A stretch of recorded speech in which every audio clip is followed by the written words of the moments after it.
स्वागत है आप सभी का एनएफ न्यूज पर। मैं हूं आपके साथ रोहित। बिहार विधानसभा चुनाव में अब आजम खान बनाम असदुद्दीन ओवैसी, असदुद्दीन ओवैसी बनाम तेजस्वी यादव हो चला है। कल ही हमने बताई थी खबर आपको कि तेजस्वी यादव ने इस बिहार विधानसभा चुनाव की सबसे बड़ी गलती कर दी है, असदुद्दीन ओवैसी को एक्सट्रीमिस्ट यानी उग्रवादी बताकर। जिसको आप बहुत ज्यादा जाकर डिफाइन करेंगे तो क्या कुछ कहा गया वो आपको समझ में आएगा कि आतंकवादी तक कहने का प्रयास कर दिया गया। अब मुसलमानों ने खुली जंग का ऐलान कर दिया है और बिहार का मुसलमान कह रहा है कि अगर ओवैसी को उग्रवादी कहा तो सुनो तेजस्वी, तुम्हारे घर में घुसकर तुम्हारी आंख निकाल लेंगे। कल ही हमने ये बात कही थी कि मुसलमानों के बदले से तेजस्वी खौफ में होंगे। ये कल हमने प्रश्न चिन्ह लगाकर आपसे बात कही थी, लेकिन आज बिहार के मुसलमानों ने कहा कि खौफ में होना पड़ेगा अगर उग्रवादी कहा तो। इसी पर चर्चा करेंगे, एक एक बयान भी आगे आपको सुनाएंगे।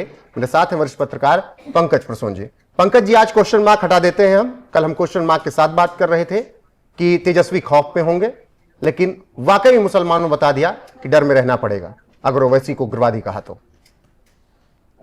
कल हम इस बात की चर्चा कर रहे थे कि मुसलमानों में रिएक्शन, कुछ भी कहना चाहिए था लेकिन ओवैसी को उग्रवादी नहीं कहना चाहिए था और गुस्सा है। कल हम ये चर्चा कर रहे थे और आज बयान आ गया। बयान ये आ गया कि अभी जो असदुद्दीन ओवैसी हैं किशनगंज में डेरा डाले हुए हैं, लगातार किशनगंज में, और उनकी अलग अलग सभाएं हो रही है। उसी किशनगंज के एक विधानसभा क्षेत्र है बहादुरपुर, और वहां से एआईएम के उम्मीदवार है तौसीफ आलम। तौसीफ आलम ने बहादुरपुर के एक टेढ़ागाछ प्रखंड के नया लोचाहाट में भाषण देते समय यह धमकी दी तेजस्वी यादव को कि अगर असदुद्दीन ओवैसी के बारे में उग्रवादी या एक्सट्रीमिस्ट कहा तो हम तुम्हारी आंखें निकाल लेंगे, उंगलियां तोड़ देंगे। मुझे लगता है कि मेरे बोलने से बढ़िया है एक बार तौसीफ आलम को ही सुना देते हैं। एआईएम के प्रत्याशी हैं जिन्होंने यह धमकी दी है, पहले सुनिए तौसीफ आलम को। आज ने लालू का बेटा, चारा चोर का बेटा तेजस्वी ने कहा है कि हमारा असदुद्दीन ओवैसी चरमपंथी है। ये इनका नाम है तुम्हारा तेजस्वी। अरे शायद तुम भूल गए, तुम्हारा बाप मुख्यमंत्री था, उस समय नरसिंहार हुआ करता था बिहार में। बिहार को तुम जंगल राज बना दिया था। लालू राज में चारा चोर का बेटा, जवान लगाम लेकर के बोलो, असदुद्दीन साहब आज सिर्फ बहादुरगंज का नेता नहीं है, किशनगंज का नेता नहीं है, बिहार का नेता नहीं है, हैदराबाद का नेता नहीं है, बल्कि 30 करोड़ मुसलमानों का आवाज बना हुआ है। अगर आंख से देखोगे तो आंख निकाल लेंगे, उंगली दिखाओगे तो उंगली काट देंगे, जुबान संभाल करके नहीं बोलोगे तो जुबान काट लेंगे। तेजस्वी तुम्हारा, तुम क्या समझते हो चरमपंथी है? अरे चरमपंथी किसको बोलता है? असल बात है कि तुम नाइन फेल हो, तुम तो पराजिका हो नहीं जो तुमको चरमपंथी का वर्ड मालूम। चरमपंथी का मतलब होता है आतंकवादी, उग्रवादी। ए मुसलमान भाइयों, तुम्हारा नेता को चरमपंथी और आतंकवादी बोला गया है। अगर अपना हक का बात करे असदुद्दीन ओवैसी साहब तो चरमपंथी है। पंकज जी, ये तो सीधा संदेश है, कल हम बात कर ही रहे थे। अब वो सीमांचल की 24 सीटें हैं, वहां पर 2-4 सीटें भी निकालना मुश्किल हो जाएगा इनके लिए। तो नहीं, ऐसा नहीं कह सकते। ऐसा थोड़ी है कि ओवैसी को उग्रवादी कहने से सारे के सारे मुसलमान भड़क गए। मैं इतना जानता हूं कि एक तबका सिर्फ नाराज है और ओवैसी उसी तबके को कैपिटलाइज कर रहे हैं। जैसे उदाहरण के तौर पे कल एक जनसभा के दौरान ओवैसी ने कहा कि भागलपुर दंगे की बात कही, यही कांग्रेस का शासन था। इसी कांग्रेस के शासन में मुसलमानों को मार दिया गया एक दिन में। उस वक्त कहा गया कि 350 लोग काट के इस तरह रखे हुए थे, खेत वहां पे थे, जोता हुआ खेत नया, और वहां लाश फेंका गया, उस पर मिट्टी डाल दी गई और मिट्टी पर फूलगोभी उगाई गई। और पता है ओवैसी क्यों ये रेफरेंस दे रहे थे भागलपुर दंगे का? इसलिए नहीं कि भागलपुर दंगे के बाद कांग्रेस हमेशा के लिए बिहार की सत्ता से चली गई। इसलिए भी ओवैसी इस बात को याद दिला रहे थे कि उस भागलपुर दंगे में मुसलमानों की हत्या करने में सबसे बड़ा नाम कौन था, या हिंदुओं की तरफ से कौन लड़ रहा था। लड़ रहे थे कामेश्वर यादव जी। कामेश्वर यादव जी भागलपुर दंगे में यादवों की टोली ने हिंदुओं की तरफ से मुसलमानों की हत्या की। आजकल वही यादव आरजेडी की तरफ है और कांग्रेस ने वो हत्या करवाई और उन्हीं गठबंधन को मुसलमान वोट देने जा रहे हैं। इसलिए ओवैसी ने याद कराया। मुझे लगता है ओवैसी का वो भाषण एक बार ठीक है, सुन लेना। ओवैसी का बयान सुनाते हैं, उसके बाद चर्चा को फिर आगे बढ़ाते हैं। आज से 35 साल पहले भागलपुर में फसाद हुआ था, 1000 लोगों की मौत हुई थी, उनकी लाशों को ऐसे ही खेत में छोड़ दिया गया था, तो उन खेतों पर फूल गोभी उग गई थी। बताओ प्रोफेसर साहब, उस वक्त सरकार किसकी थी?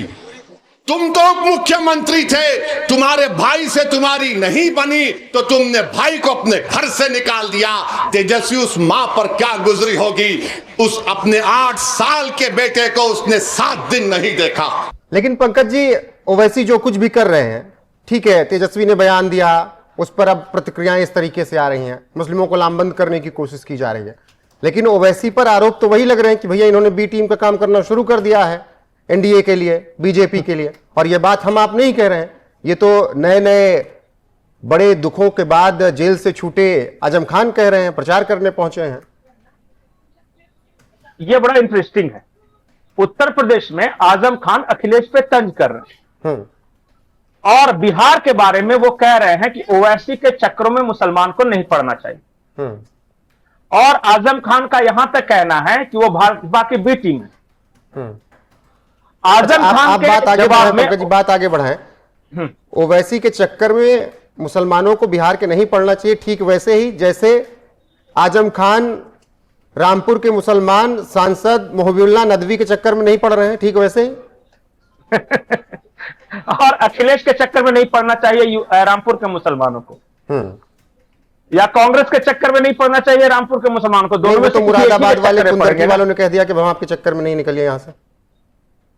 अब एग्जैक्टली वही है कि उत्तर प्रदेश में अखिलेश की लाख बुराई करने के बाद और कांग्रेस को क्रिटिसाइज करने के बाद, मायावती की शान में कसीदे पढ़ने के बाद बिहार में यह कह रहे हैं कि ओवैसी बी टीम है और चक्कर में नहीं फंसना चाहिए।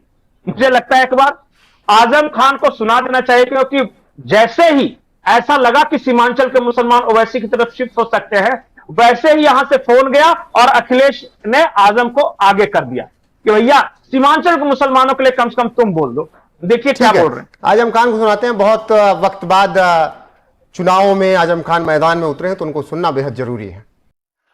और मैं बिहार के लोगों से सिर्फ यही कहना चाहता हूं कि अगर हमारे जिस्म को तकसीम करना चाहते हो और पूरी तरह से हमारी तकसीम चाहते हो, ऐसी तकसीम जो कभी जुड़ ही ना सके, तो तुम भी तकसीम होना और ना इत्तेहाद रखना और डेमोक्रेसी को बचाने की कोशिश करना।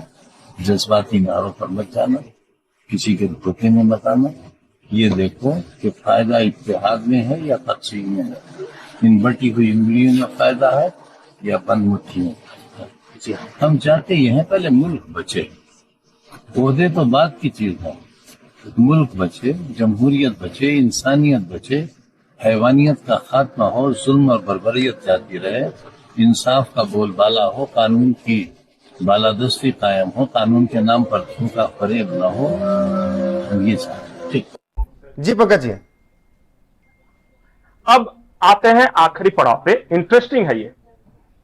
बिहार के सीमांचल में मुसलमानों की आबादी है 40 से 45% ऑन एवरेज। अब इसमें 4 पार्टिसिपेंट हैं, 4 तरह के लोगों को चाहिए। प्रशांत किशोर को भी मुस्लिम वोट चाहिए, थोड़ा बहुत जेडीयू को मिलता ही है, मिलना भी चाहिए, वो हमेशा से मिलता रहा, वो नीतीश कुमार की व्यक्तिगत छवि का है। ओवैसी को भी चाहिए और महागठबंधन को भी चाहिए। तो इन 46% मुसलमानों में जो भी वोट होगा वो 4 भाग में बटेगा। 2020 के विधानसभा चुनाव में जो चुनाव परिणाम है, सबसे ज्यादा इस इलाके में सीट आई थी भारतीय जनता पार्टी को 8 सीट, 5 सीट आई थी जेडीयू को और 5 सीट आई थी इनको, मतलब ओवैसी को। तो समझ गए। तो प्रशांत किशोर वाला अगर पंकज जी, प्रशांत किशोर वाला वो 16% वाला मुस्लिमों का मामला कामयाब होता दिख रहा है क्या? अरे भाई, प्रशांत किशोर इस इलाके में घूम रहे हैं, चंदन का पहले टीका लगा रहे थे, बीच में वो भी मिटा दिया। नहीं, वो तो पसीना आ गया था, गर्मी बहुत। नहीं, अब वो किसी सभा में नहीं लगाते। जान रहे हैं कि टीका लगा के जाएंगे तो मुस्लिम वोट नहीं मिलेगा। अब तो वो तो बेचारे मेहनत कर रहे हैं। थोड़ी थोड़ी ठंड भी आ गई अब। तो पसीने से ये भी नहीं बता पाएंगे कि चंदन इसलिए हटा दिया क्योंकि पसीना आ गया था। अब वहां इंटरेस्टिंग मैं इसलिए बता रहा हूं कि देखिए ना, ये प्रशांत किशोर हैं, खूब घूम रहे हैं और कह रहे हैं कि मुसलमानों को आरजेडी के चंगुल से निकलना चाहिए, आप मुसलमान के लिए वोट दीजिए, अपने बच्चों के लिए वोट दीजिए, काहे के लिए लालू के बच्चे के लिए दे रहे हैं। तो इसका मतलब उनका भी टारगेट है, ओवैसी भी मुसलमानों को टारगेट कर रहे हैं। और कांग्रेस आरजेडी तो सोचती है कि उनका तो नेचुरल हक है ही। और कुछ मुसलमान ऐसे जरूर हैं जो कि नीतीश कुमार को अच्छा मानते हैं, कहते हैं कि काम तो किया है, सेवा तो की है। तो ये चक्कर है सीमांचल के 24 सीटों का कि 4 दावेदार हैं। देखिए क्या होता है, किनको कितना मिलता है। ठीक है, सच्चाई है कि ये चारों को कुछ के बिहार और सीमांचल मुसलमानों में बात हो गई। हम फिर वहीं लास्ट में चलेंगे। तेजस्वी यादव, ओवैसी आजम, तेजस्वी यादव आंख निकालने की जो धमकी है, मैं वो कह रहा हूं कि उसके बाद चुनाव कहां जाता वो दिख रहा है। बहुत ज्यादा एक्सप्लोर नहीं, बहुत ज्यादा ब्रीफ में। देखिए, मोतिहारी में अजय यादव की हत्या हुई थी। वो यादव थे और उनको मारने का इल्जाम लगा था मुसलमानों पर। तेजस्वी यादव को देखने नहीं गए, इसलिए कि मुसलमान नाराज हो जाएंगे।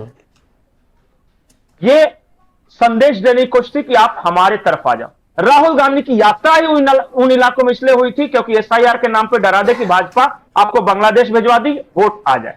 अब ओवैसी आए हैं, अब आए हैं प्रशांत किशोर। सबसे पहले प्रशांत किशोर उसी इलाके में पैदल यात्रा पे निकले थे।